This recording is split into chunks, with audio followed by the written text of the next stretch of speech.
Салам достар, мына Токмок шаарына 186 ушундай бежевый цветтеги холодильникти доставка кылып келдик. No Frost ширмасы 60, управлениясы ишигинде сенсорный. Мынакей ичинде бул жака бутылка койгучу бар.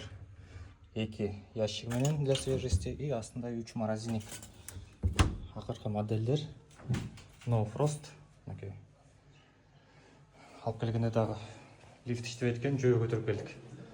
Мынакей лестница менен 5-ші этажга чейин достар, силерде заказ буйрутма бериңиздер, силерге да жеткизип беребиз. Профилден номерлерге чалыңыздар.